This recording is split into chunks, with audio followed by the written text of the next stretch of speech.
videolõunatund Nõmme raadios. Tere, lõunatund taas Nõmme raadios.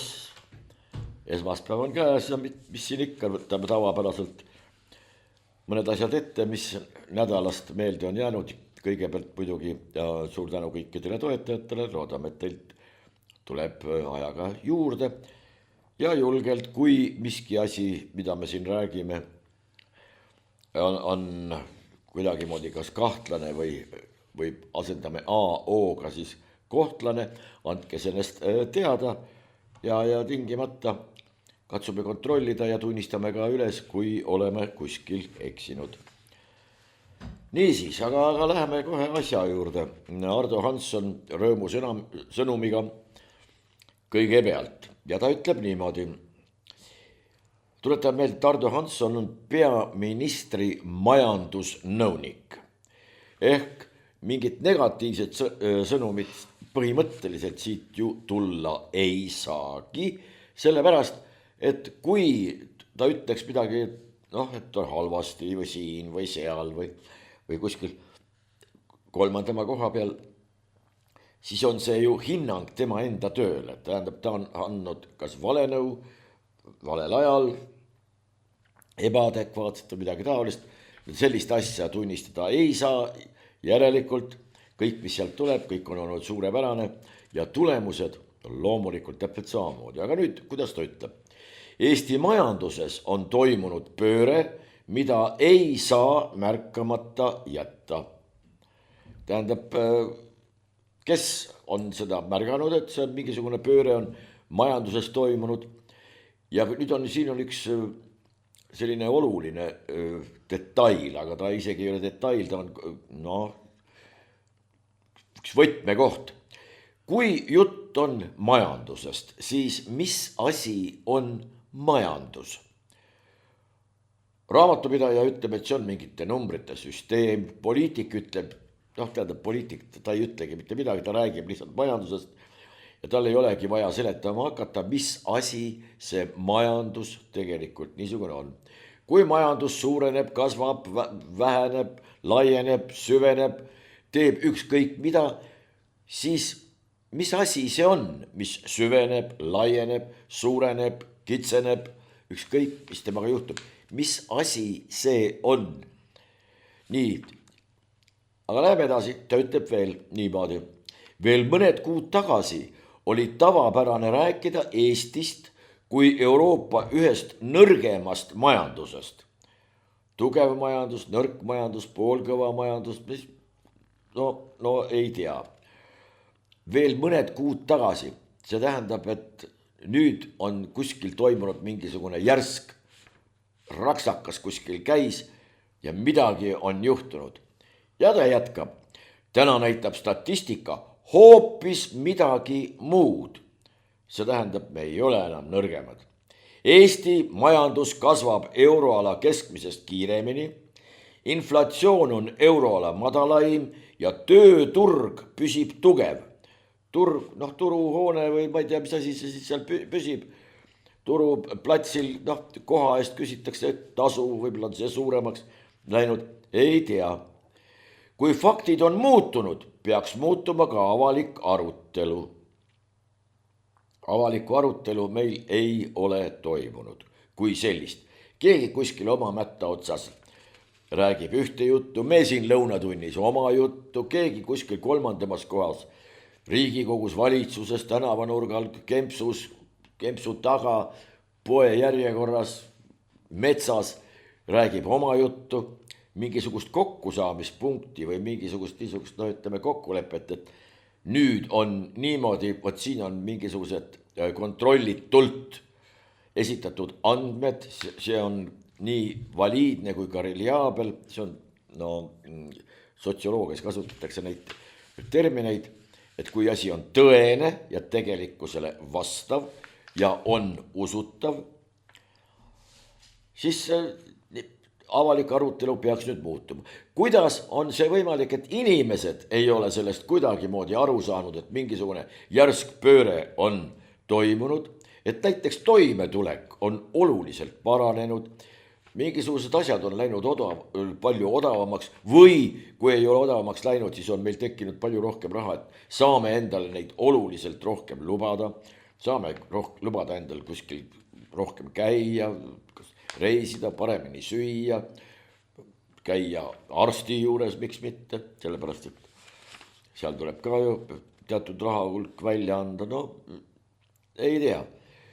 Nii et mõeldakse mingisugune asi välja, mis loeb mingisugusele, noh, kas iga päev oma töökohal tööd trügavale inimesele, et mingit majandust, kui talle hommikust õhtuni räägitakse, et majandusnäitajad on paranenud. Mis näitajad? Kui ma ei tunne enda seljas ühtegi näitajat, ma ei tunne mingist inflatsiooniala, et ma oleksin kuskil Euroopas kas 3. või 4. või 24. või 104. Mul on oma enda hakkama saamisega nii palju muresid ja neid kitsaskohti näib tulevad kogu aeg juurde, ehkki retoorika, nagu Arto Hansson meil ütleb, on risti vastupidine. Ja nüüd on huvitav, loeme seda teksti, kuhu Delfi ennast paigutab. See on, noh, me tahame siin mingi arutelu üles kiskuda ja siis tahaksime ka, armsad lugejad, teie arvamust teada saada ja formuleeritud on see selliselt.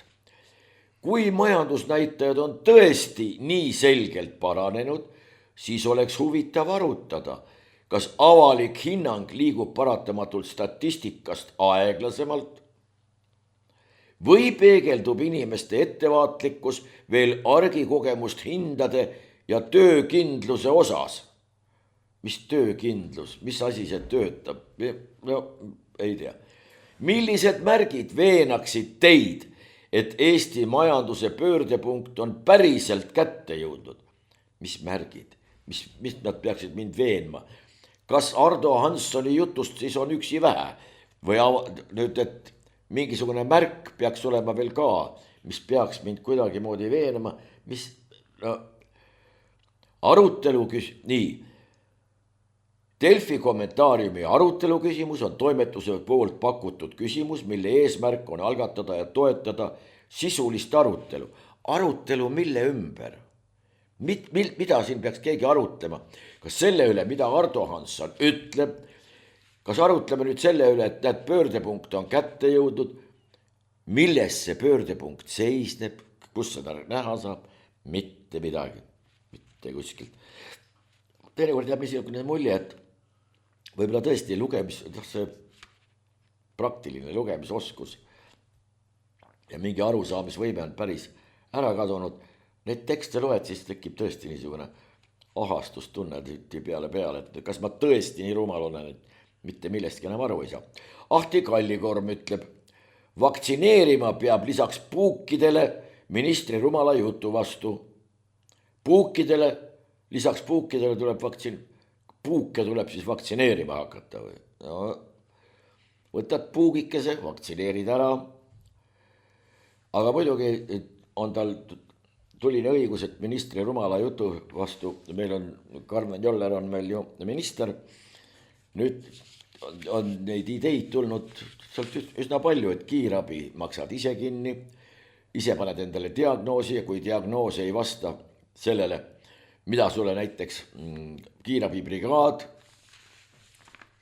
külge paneb või noh, mis diagnoosi tema paneb, kui see ei vasta ja ütlevad, et sa oled simulant, siis maksad ise kinni. See meenutab juba Jaroslav Hašeki surematut Šveiki, kus tuli doktor Grünstein, tuli hommikul haiglasse ja küsis, noh, mis uudist on, ei rohkem mitte midagi, simulant palatist number 6 suri ära. Simuleeris nii kaua, kuni oligi läinud. Niisiis, aga jah, selles mõttes Ahti Kallikormiga tasub minu meelest vähemalt nõus olla. Margus Tsahkna, Unsere brave trottel järjekordselt jätkab. No ei rahune maha mitte kuidagi. Ja ta ütleb niimoodi. Julgus rääkida väärikast lahkumisest. Lõpetame teesklemise, et seda pole olemas. Mis asi see on? tähendab, muidugi on siin üks niisugune punkt, Margus Tsahkna räägib asjadest, millest tal ilmselt aimu ei ole, ta kasutab sõna väärikas. Väärikas lahkumine on mitmetes kultuurides täiesti olemas, näiteks seppuku jaapanlastel ja noh, kas või legendaarne Ave Caesar morituri te salutant ehk surmamine ja tervitavad sind. Noh, praegu seda käeliigutust ei julge vist enam keegi teha, sellepärast et see 2000 aastat hiljem muutus hoopis teistsuguseks või umbes niimoodi, Caesarist ei ole juttugi, aga kuidas lahkusid need näiteks, kes Sinimägedes võitlesid peale tungiva Punaarmee vastu? Kas oli see väärikas lahkumine või ei olnud see väärikas lahkumine? Üks väärikas lahkumine saaks siiski meil kõne alla tulla, kui Margus Tsahkna tuleks üks päev avalikkuse ette teatega, teate, olen ennast üle hinnanud, lähen kuskile kooli või kellegi mõne mentori juurde, harin ennast natukene ja võib-olla tulen kunagi poliitikasse tagasi, aga praegu jääb minu nii vaimsetest kui ka füüsilistest võimetest antud ametikohal edasitöötamiseks väheks. Ma lahkun väärikalt, püstipäi, aga ma annan endale aru, et siin võiks olla inimene, kes on oluliselt rohkemaks võimeline. Nii palju siis väärikast. Siis oli politsei teated, aga siin on jällegi pöörame tähelepanu keelelisele väljendusele. Kargas meespolitseinik autost välja, tõukas võrrijuhi vastu seina pikali.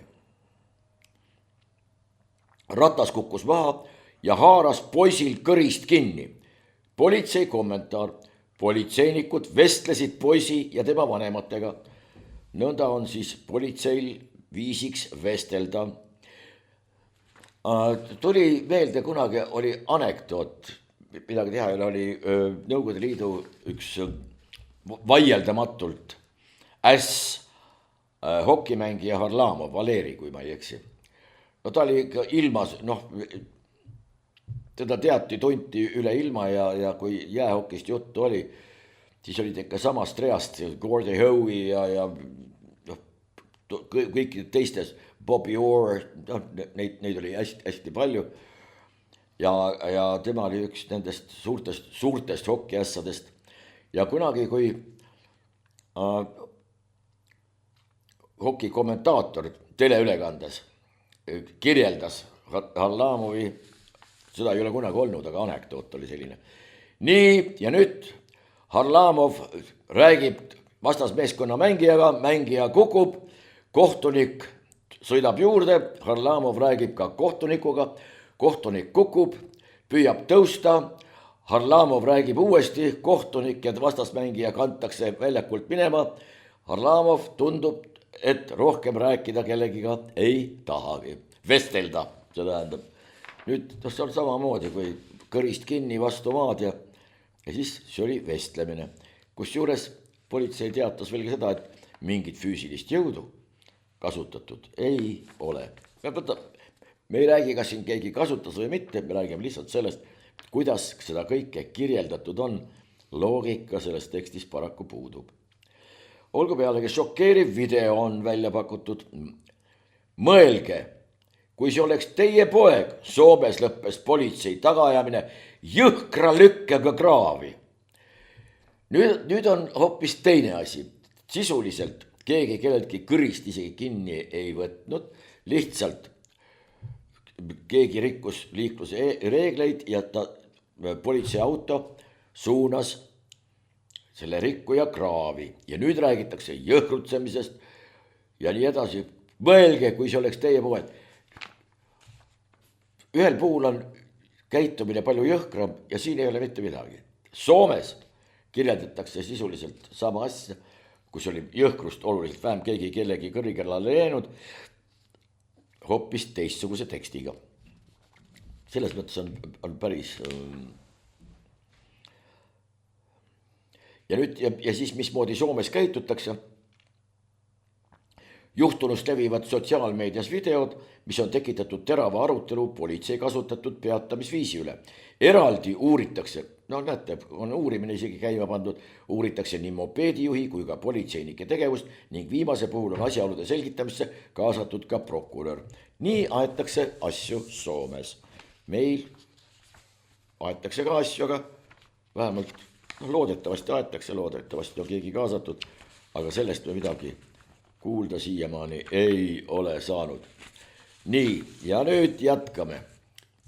Jällegi, kuidas mõtteid väljendatakse.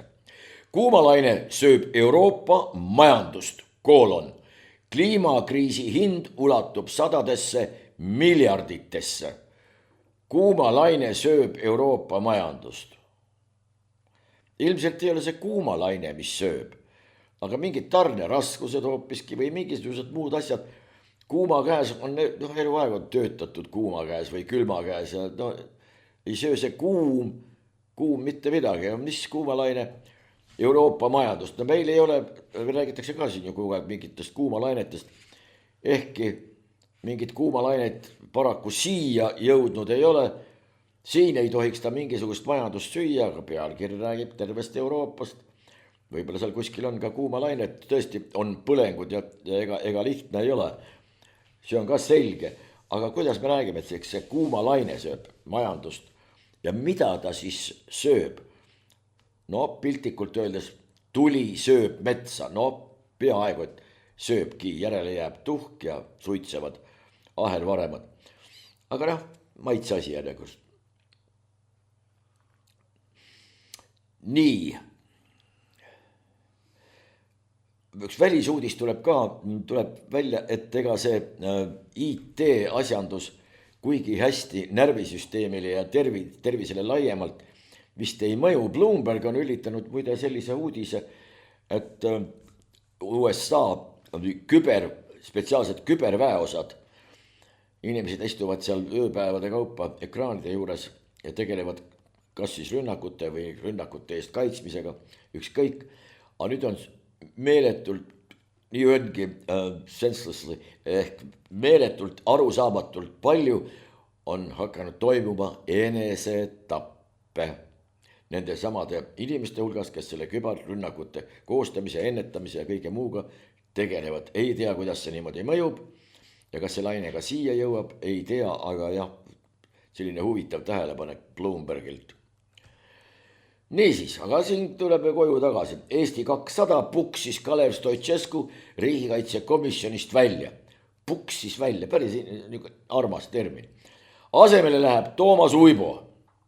See tähendab, et tegelikult ei ole ju meil mingisugust vahet, kas seal istub Stoicescu, Uibo, Peterson, Jürisson või ükskõik kes, miks mitte mingisugune AI.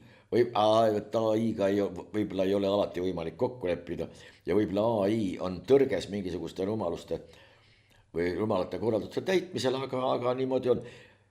See tähendab, et otsekohe mingisugused poliitilised eelistused muutuvad kuskil mingisugused orgmeetmed ja pole oluline, tähtis, et oma inimene saab. See on üks näide selle kohta, kus ei ole mingite komisjonide mehitamisel oluline ei isiklik, ei pädevus, ei sobivus, ei kompetentsus, ei mitte midagi.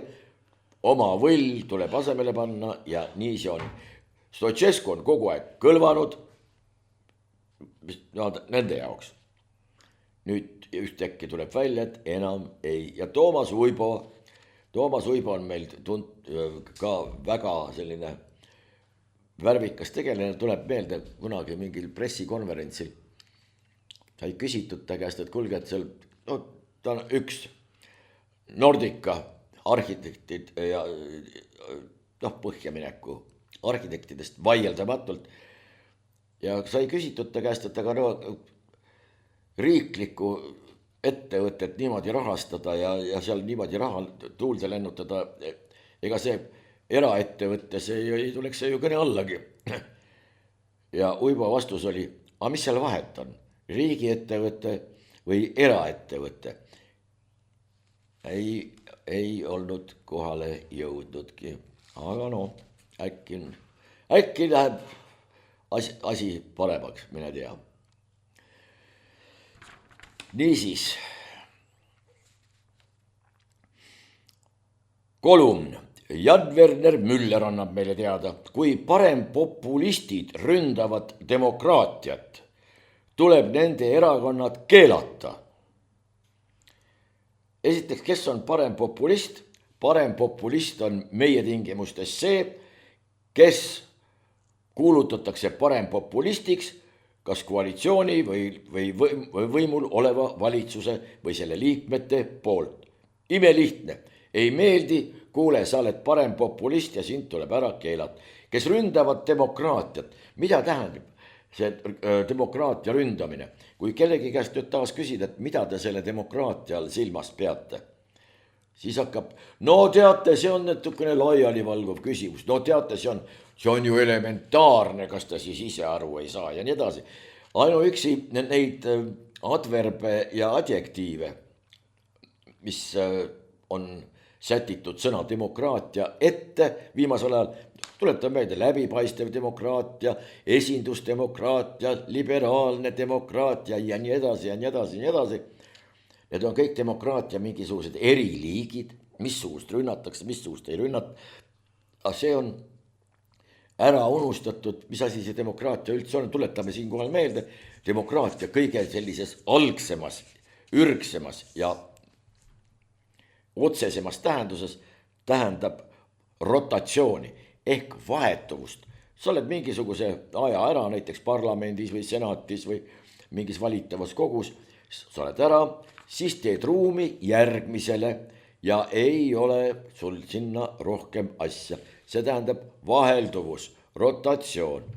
No kui me peaksime sellist demokraatiat hakkama rakendama, siis oleks missugune kisa tõuseks, kas Toompealt või mõnest muustki teisest kohast. Ei, see ei ole nii, te olete kõigest valesti aru saanud ja nii edasi ja nii edasi.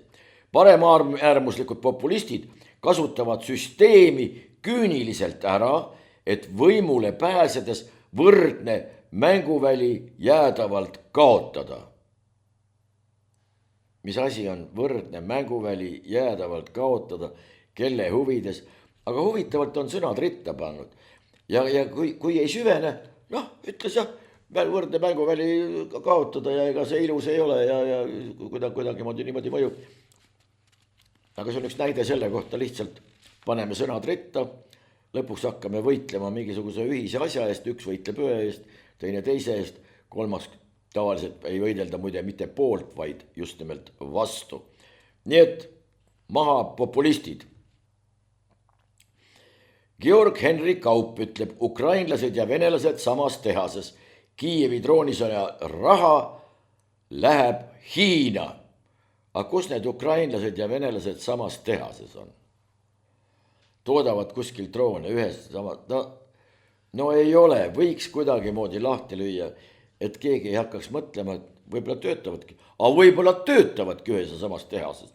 Ja muide võib arvata, et töötavad ka sellepärast, et ehkki meie kutsume kõiki, kes Ukrainas elavad ju ukrainlasteks, aga seal on veel igasugust teisi rahvaid ka, näiteks ka neid samu venelasi.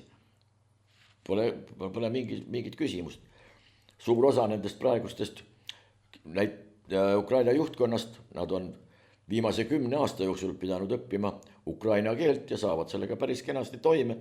Tegelikult emakeel on ju ei miski muu kui vene keel.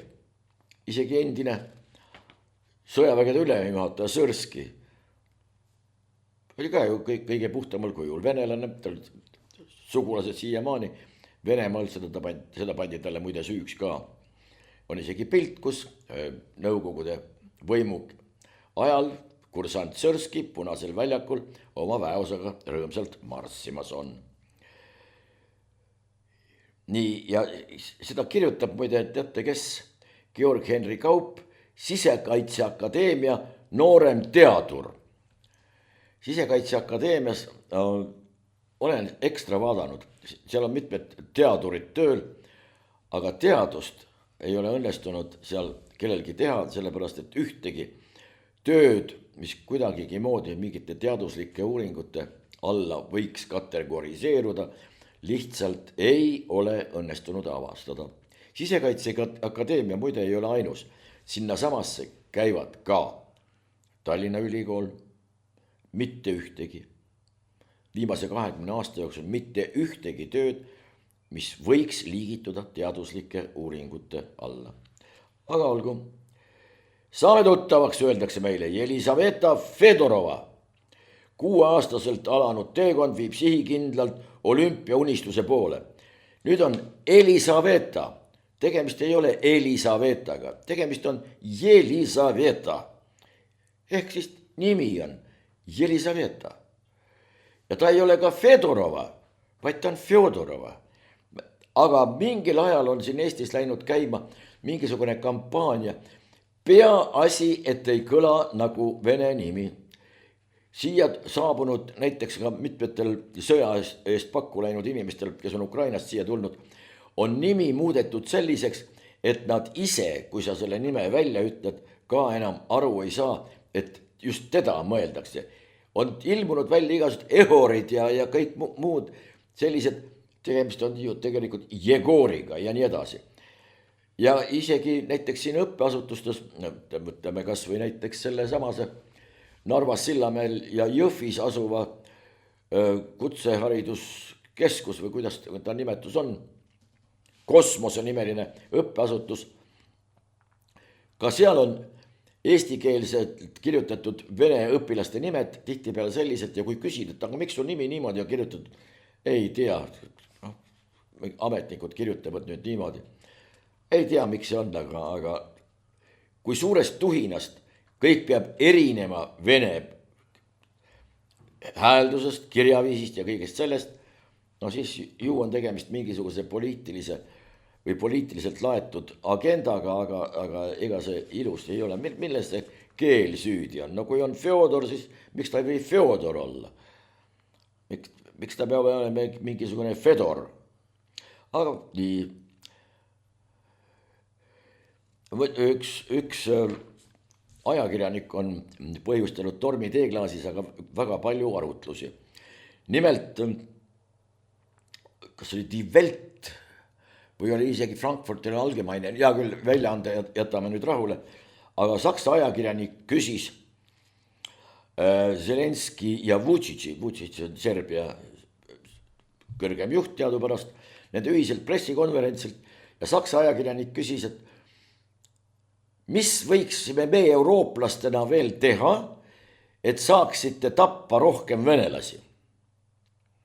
No küsimus selle peale Vučić muidugi keegitas kulmu, hetk oli paus, üsna piinlik ja siis Saksa ajakirjanik täpsustas, et ei, et ma mõtlesin ikka vene sõjaväelasi, sõdureid, military.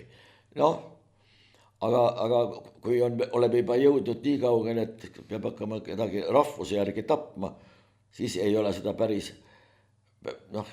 hea kuulata, kusjuures umbes aastat 10 tagasi oleks sellise küsimuse eest, ma kujutan ette ajakirjaniku karjääriga üsna hüvasti jätta. Ükskõik oleks see puudutanud palestiinlasi, senegallasi, eestlasi, lätlasi, ükskõik rahvuse järgi. Aga praegu tuleb välja, arutatakse selle üle üsna intensiivselt. Kalev Stoicescu ütleb meile, see, kes nüüd jälle parteid vahetas, kui meile räägitakse midagi ilmavaatest, siis tuleb välja, et see ega see eriti palju midagi ei loe ka. Eesti 200 riiki ei saa juhtida kättemaksuga emotsioonide ajel. Ise ta oli kogu aeg selles Eesti 200-s, lõi aktiivselt kaasa, muudkui igasugustes ajalehtedes, suuremates ja väiksemates, televiisorites, raadiotes ja igal pool võttis muudkui sõna, Eesti 200, kõik on õige, meie teeme. Ja nüüd ühtäkki on selgunud, et mis seal tehakse, see kõik on vale. Ise ta on seda mängu mänginud ja nüüd annab hinnangu oma senisele tegevusele või mismoodi. Kus see maailmavaade siin on? No tegelikult parteide puhul me maailmavaatest rääkida ei saagi, sellepärast see, mida räägitakse maailmavaate pähe, ei ole maailmavaate. Tuletan meelde, maailmavaade on arusaamine maailmast, maailmavaade võib olla näiteks animalistlik, noh, nagu taarausul oli kombeks, kõikidel ka elututel asjadel on hing sees, monoteistlik, üks jumal, polüteistlik, on palju jumal, arusaamine maailmast. See, et keegi annab kellelegi 0,6% ja teine vaidleb, et anname ikka 1,6%, meil on erinevad maailmavaated, see maailmavaatesse mitte kuidagi ei puutu. Nii, tulemüür puruneb, öeldakse meile enamik sakslastest, ei välista koostööd julgeoleku ohuks peetava AfD-ga, Alternatiiv für Deutschland. Tuletame nüüd meelde, et Alternatiiv für Deutschland on praegu hetkel Saksamaa kõige populaarsem poliitiline partei. Nüüd, siis enamus sakslastest tuleb välja, on julgeoleku oht omaenda riigile. Võt sellest ei saa nüüd küll aru, kuidas oma rahvas saab olla julgeoleku ohuks sellele oma riigile. Loomulikult on ta ohuks, mitte julgeoleku ohuks, vaid ohuks praegustele võimuparteidele.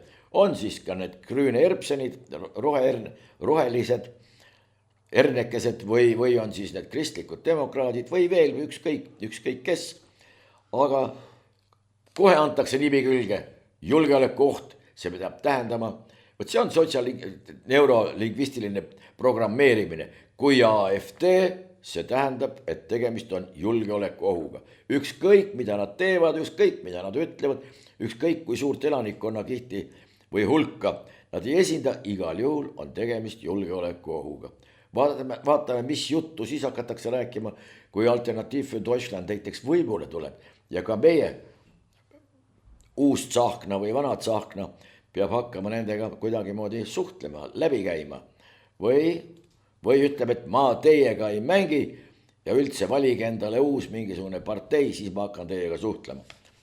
Muide, tsahkna saaks sellega hakkama küll, ma ei kahtle sekunditki. Nii, USA palus Ukrainal lõpetada rünnakud Venemaa sadamaid kasutavatele tankeritele. Sõnastust vaadake. USA palus Ukrainal lõpetada. USA ei palu Ukrainal mitte midagi teha. Kui keegi siin antud kontekstis midagi palub, siis on see Ukraina ja Soome käelt ja ameeriklaste käest. Antud juhul lausa anutakse seda begging. Zelenski kasutas seda sõna begging, ehk ma siis anun Patriot rakette, mida talle ei anta. Tuletame meelde, muide selle seoses Patriot rakettide saamisega. Siin hõisati juba, kuidas moodi litsents on ju sama hea kui käes, Patriot raketid on juba sama hea kui käes. Nüüd tuleb välja, et ka litsentsi ei ole, nüüd tuleb välja, et rakette ei ole. Aga et keegi ütles kuskil ka meil seda, et näete, et oma sellistes provisoorsetes etteruttavates avaldustes oleme veidi mööda pannud ja näete, need rakette ei ole tegelikult mitte kuskil. Tuletame meelde siinkohal, et nüüd on peaaegu et jõutud Saksamaal nende patriootide tootmiseni, ehkki litsents anti sakslastele kätte aastal 2021.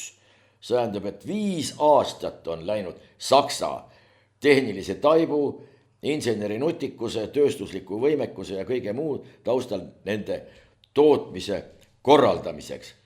Et ei ole see sugugi lihtne, aga noh, nii need asjad tavaliselt ongi. Nii et veel kord, USA ei palu kellelgi midagi teha, ta annab korralduse. Reeglina need korraldused ka täitmiseks. Mis pärast see kõik on? No sellepärast, et need tankerid, mis kasutavad neid sadamaid, on suures osas kuuluvad kas Exxon Mobilile või siis Chevronile ja need loomulikult ei talu, et nendele kuuluvat naftat või nendele kuuluvaid tankereid keegi kuskil pommitama hakkab. Niisiis, nii palju, kas siin on veel midagi? Olaf Palmest oli juttu, tuletab meelde korraks vaid, et Olaf Palme mõrvati Rootsis ja see on siiamaani lahendamata. Ja nüüd on tuldud väikese versiooniga välja, et näiteks kui Vietnami sõda käis, ameeriklased teadupärast pidasid seal tükk aega seda sõda, siis väga palju oli Ameerika väest deserteerunuid.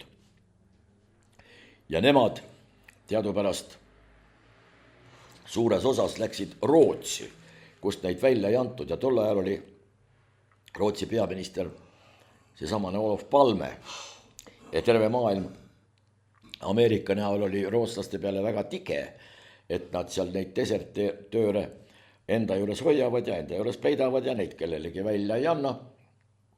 Ja mine tea, et äkki on siin kuskil mingisugune seos ka olemas, aga ma lihtsalt vahendan praegu maailma pressi ja selles mõttes mingeid omapoolseid järeldusi siin küll tegema pole mõtet hakata. Siin üks pealkiri veel. Ukraina tabas rünnakuga Novorossijski sadamale 4 Vene sõjalaeva. Pealkiri nagu pealkiri, midagi, saadi pihta ja ilmselt on siis kahjustused ja. Aga aasta aega tagasi lugesime, otsisin välja, kuidas Musta mere laevastik venelastel viimseni hävitatud, kõik laevad põhja lastud, kust nüüd need 4 tükki järsku tekkisid, kellel oli võimalik veel pihta saada, ei tea, aga ju siis kuskil vahepeal keegi ehitas, kopsis kuskil garaažis midagi kokku ja laskis. Nii, loeme edasi. Musta mere operatsioonitsioon on üks neist lahinguteatri komponentidest, kus Ukraina kaitsejõud dikteerivad Venemaa vallutajatele oma tingimusi, hävitavad vastase agressiivsed plaanid ja viivad ellu oma aktiivset tegevust. Oma aktiivne tegevus. Missugune on passiivne tegevus? Siis on see tegevusetus. Aga ilus. Venemaa Föderatsiooni laevastiku kohalolek Mustal ja Aasovi merel on nullitud. Järjekordselt. Ja siis kirjeldab üks isik. Tööreisi ajal Odessasse kohtusin Ukraina relvajõudude mereväe juhtkonna ja ohvitseridega. Just meie merevägi on täna võtmeelement kaitsevõime ja julgeoleku tagamisel Musta mere piirkonnas. Just meie merevägi. Ukrainlastel teadupärast mereväge ei ole. Me ei räägi nüüd nendest droonidest, mis on sinna toodud. Kui need arvata mereväe hulka, siis hea küll, aga laevastikku kui sellist Ukrainal ei ole. Teil oli muide enne kui Ukraina iseseisvaks sai, seal Nõukogude Liidu lagunedes, neil oli Nikolajevis ja mitmed suured laevatehased suisa. Ja laevastik oli päris suur, need müüdi kas maha või saati vanarauaks. Tuletame siingi meelde. Laevastik Ookean, mis oli teadupärast 46, kui ma ei eks, või oli 47 suurt ookeani laeva, mis käisid maailma meredel kala püüdmas.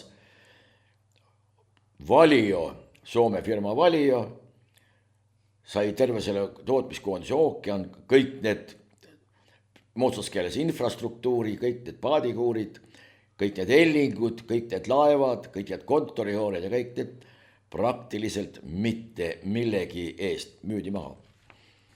Mitte tähendab, keegi sai muidugi jõukamaks. Aga nii see on. Rahvusringhäälingust muide mereväe operatsioonidega võis kuulda seda, kuidas Ukraina on rünnanud taas Vene laevastikku. Ja siis oli selline lause, et põlevad Vene laevastiku ankrukohad.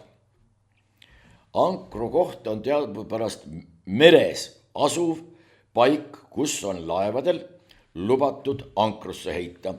See tähendab seda, et seal kas oodatakse sadamasse pääsemist, näiteks kas laadimist või lossimistööde jaoks või on mingisugused kindlaks määratud, need on merekaartidel kõik olemas, need on ankrukohad. Nüüd, kui ankrukoht, see tähendab veepiirkond, kui see põleb, üks võimalus on, et seal on selline tohutu naftakiht peal, mingi leke on toimunud kuskil, et see põleb.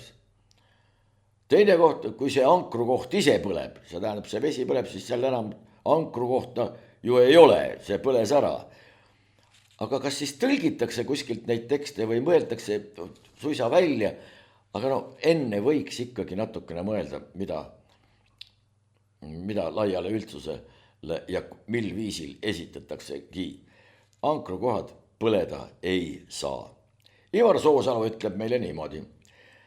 Millist riiklikku lennundust me tulevikus vajame? Me vajame. Kes vajab? Kindlasti on mingeid inimesi, mingisuguseid organisatsioone, mingisuguseid ettevõtteid, kellel on lennupargi olemasolu absoluutselt vajalik. Kindlasti on. Ma kujutan ette, riiklik mingisugune võimekus peaks olema kas isegi haigete veoks või siis praegu Euroopas mets põleb kustutustööde jaoks, mingite avariide puhul, loomulikult. Aga me vajame. Ivar Soosalu ja ta tituleerib ennast lennundusspetsialistiks. Nüüd, kas lennundusspetsialistiks võib ennast kuulutada igaüks, kes on näiteks AN2-ga kuskilt vaktsiine, marutaudi vastaseid metsadesse või sinna maha visanud või lennanud veel mingisuguste lennukitüüpidega. Kas see teeb tast lennundusspetsialisti? See võib teha tast näiteks väga hea piloodi, miks mitte. Aga lennundus, see ei ole piloteerimine, see on natukene midagi muud. See hõlmab nii ökonoomikut, korraldust ja 1000 asja veel. Aga meil nimetatakse spetsialistiks, eksperdiks peaaegu täiesti suvaliselt, aga sellega devalveeritakse spetsialisti kui mõiste sisu. Ma olen spetsialist, ja tavaliselt kisub see näole sellise kaastundliku irve. Nii, ja siis ta ütleb veel niimoodi. Õhusõiduki opereerimiseks on vaja inimesi, väljaõpet, hooldust, taristust, tehnilist kompetentsi, juhtimist ja pikaajalist rahastamist. Pikaajalist rahastamist, loomulikult raha peab tulema. Aga nüüd õhusõiduki opereerimiseks. Õhusõiduk lõigatakse ka õrnalt lahti, eemaldatakse seal näiteks üks iste, siis õmmeldakse jälle kokku ja ongi operatsioon toimunud. No ei käi, aga terminoloogia. Lennundusspetsialist võiks natukene täpsem olla. Liisa Pakosta lükkas tagasi Ühendkuningriigi plaani saata oma vangid Eestisse. Ilmselt britid vaatasid, rootslased saadame meie ka. Nüüd, kui tegemist oli Rootsi vangide puhul väga tulusa ettevõtmisega, aga miks siis mitte veel teenida? Siit paistab välja see, et Pakostale üks asi tundus kuidagi ahvatlevam kui teine asi. Kas olid mingisugused isiklikud huvid või ei olnud isiklikud huvid? Muide Pakostast veel nii palju, et me käime praegu provisoorselt. Ma nägin und, ütleme, või keegi nägi und ja rääkis sellest mulle. Aga mis siis, kui ongi plaan selline?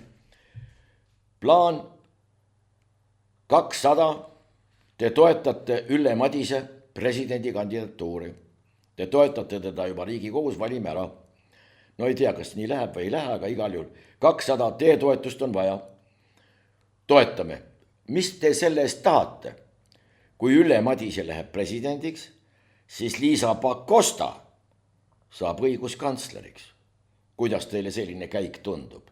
Sellepärast, et varsti on valimised ja Pakosta selle parteiga enam ilmselt kuskile valituks ei osutu. Õiguskantsleri karjäär seevastu tundub hoopis ilusam ja kuidagi ahvatlevam. Aga kuhu jääb siis Riigikohtu esimehe seisukoha võtud? Riigikogu ees on ta alalõpmata korranud seda, esitanud küsimust, et kes siis lõppude lõpuks on jurist ja kes ei ole jurist ja viidanud kõige otsesemalt ka sellele, et ikka päris jurist on see, kes on bakalaureuse teinud ja kes on sinna otsa ka magistri teinud ja veel parem kui veel doktori ka takka otsa. Aga tuletame antud juhul meelde, et Liisa Pakostal ju bakat all ei ole juriidikas. Mingitel asjaoludel on ta saanud otse magistriõppesse juurasse. Ja nüüd, kas nüüd Riigikohtu esimees tuleb ja ütleb ka veel selle kohta ka midagi vaevalt küll, aga noh, selline skeem, kuidas teile meeldib, kuidas teile tundub. Vaatame, see kõik on meil lähituleviku küsimus ja vaatame, mis saab. Niisiis, perearst ütleb, lõpetada tuleb perearstide surumine miljonitega rajatud tervisekeskustesse. Betoon ei ravi kedagi.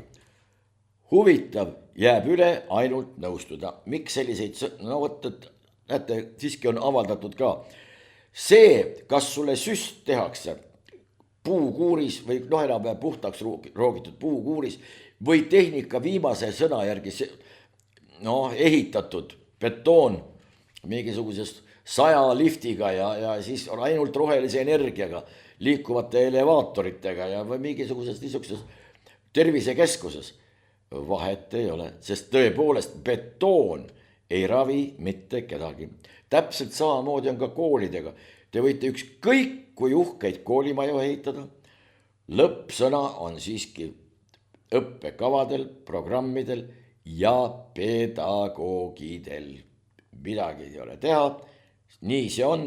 Ilus koolimaja, see seisab seal. Ei õpeta mitte kedagi ega mitte midagi. Aga tore, perearstile tuleb ainult plaksutada. Muide, koolidest veel nii palju, et damning new poll ehk siis kuratlik uus poll küsitlus tegelikult näitab peaaegu ühehäälselt raevu New Yorgi failing, läbikukkuvate koolide suhtes. Ja milles asi on? Tuleb välja, et 16-aastased inimesed, keda ootab kolledž, nad ei oska enam ei mõelda, ei kirjutada, nad ei oska isegi lugeda. Seal oli üks intervjuu ühe õpetajaga, kes hakkas kaamera ees nutma ja ütles, et ma loen neile 2-lauselise teksti, palun kirjutada neil üks lause kokkuvõtlikult, mõne sõnaga, millest juttu oli. Nad ei suuda seda teha. Nad ei suuda teha mingit kokkuvõtet, nad ei oska ka kirjutada. Õpetaja ja sõnad ei tulnud enam välja, pisarad voolasid ja ta ütles, et sinna maani oleme me nüüd jõudnud. Muide, ega meil see pilt ka kuigi roosiline selles suhtes ei ole, millest me kogu aeg siin räägime, rääkimata õigekirjast, on mõtte vormistamisega ikka väga suuri raskusi. Inimesed enam ei loevad siis ainult raha või loevad siis ainult minuteid ja tunde, mis järjekordse mingi rahani on jäänud või kuidagi niimoodi. Aga no näis, samal ajal mingisugused uued värsked magistri, baka ja doktorikraadiga inimesed muudkui sehkendavad ja paraku midagi eriti arukad siiamaani ei ole kuulda olnud. Ja kui meil on muide niisugune praktika olemas, seda võiks rahvusvaheliselt soovitada ka, et kui õpilased näiteks ei vasta tasemele, siis võtame meie Statistikaameti praktika. Kui nüüd tuleb välja, et mingisugused näitajad ei küüni mingisugusele nõutavale tasemele, siis teeme selle taseme, need nõuded lihtsalt ümber. Ja järsku näete seda pilti, kus kõik sobib, tuleb välja, et kõik on väga hästi, kõik on sellele uuele tasemele vastavad ja nii ongi. Isegi Jürgen Ligi ütles selle aegu, näete, nüüd Statistikaamet on korrigeerinud oma seisukohti ja pannud õigeks oma mingisugused lävendid ja nendel järgi otsustades on meil siiamaani väga hästi läinud, nagu me oma saate alguses rääkisime Ardo Hanssonist, kes ütleb, et suurepärane, paremini minna ei saagi, ainult et inimesed rumalad ei saa sellest kõigest aru. See lause oli niimoodi. Statistikaamet korrigeeris viimaste aastate majandusnäitajaid. Ligi ütleb niimoodi. Oleme jälle oma majandust alla hinnanud. No, toome aga allapoole. Plagiaadiskandaali sattunud Cambridge'i endine professor leiti surnuna. Nüüd tuli välja, et Cambridge'is oli tükk aega toimetanud keegi doktor, pidanud loenguid, ta oli tumeda nahavärviga ja kõik oli plagiaat, tal ei olnud tegelikult mitte midagi ja nüüd leiti ta järsku surnuna. Inglismaal, mis on läbi sajandite olnud üks vandenõude ja kõikvõimalike sõdade, sealhulgas ka piinamiste peakorter üle terve maailma, üldse ei imestaks, kui oli vaja sellest nüüd lihtsalt lahti saada, sellepärast et Inglismaa on siiamaani säilitanud mõningad asjad, mis on tal otse kui vapiloomad või vapil. Üks neist on Cambridge. Cambridge'i ülikool, see peaks olema plekitu, laitmatu mainega ja nii edasi ja nii edasi, nii edasi. Nüüd võib-olla selle professori kadumine unustatakse ära ja maine on jälle puhas. Ehkki kohapealsed räägivad üsna avatud tekstiga sellest, et ka Cambridge, nagu muide ka Oxford, on suurel määral politiseeritud. Sinna on oma juhtmestiku sisse viinud ei keegi muu kui Soros. Eestistki mitmed inimesed on järsku osutunud Cambridge'i doktorikraadi omavateks. Mismoodi see kõik on toimunud, ei ole päris lõpuni selge, sellepärast et isegi nende isikute inglise keel, neid kuulates ei peaks või ei tohiks võimaldada sellist asja, et ta on seal selles keeles doktorikraadi endale teinud, aga poliitiliselt on see vajalik, inimestel on vaja mööda maailma ringi käia, võtta vajaduse korral välja mingisugune diplom, mis näitab, et sul on Oxford või Cambridge selja taga ja see võtab vastaspoolelt ära terve hunniku argumente, et sinuga saaks, mis te ei usu Cambridge'i, ei see on loomulikult vaieldamatu autoriteet ja siin vaielda ei ole midagi. Nii et see on otse kui indulgents ja võib-olla lõi nüüd see must professor, pseudoprofessor loomulikult, mõra sellesse süsteemi, silmnähtav mõra ja võib-olla oli vaja tast lahti saada. No ei tea, me ei hakka siin oletama, me ainult lihtsalt nendime seda, mida meile avalikkust teada on antud. Ja Uluki eksperdiga lõpetame täna. Uluki ekspert ütleb meile, ekspert jälle, panete tähele, mitte spetsialist, aga ekspert ütleb, karude arvu suurenemise tõttu kasvab inimrünnakute tõenäosus. See tähendab, et kui karusid on rohkem, siis inimesed ka ründavad neid rohkem. Inimrünnakute arv on, nende rünnakute tõenäosus on palju suurem seoses karude arvu tõusuga. Nii et inimesed, olge head, ärge, kui te karu näete, ärge esimesena kallale minge, laske mõmmik äkki läheb metsa tagasi. Kui teil just vastupandumatu kirg ei ole oma hambad karule turja lüüa. Aga kui juba Uluki ekspert ütleb, siis me ei ole mingisugused eksperdid. Jätame endale õigusega antud juhul jääda viisakalt ja vaikselt eriarvamusele. Niisiis, tänaseks natukene lühem sai, aga olgu pealegi. Tänaseks kõik, kohtume jälle esmaspäeval. Suur tänu kõikidele toetajatele. Loodame, et teid tuleb rohkem ja lõpetuseks nagu ikka, meie püha sõda läheb loomulikult edasi.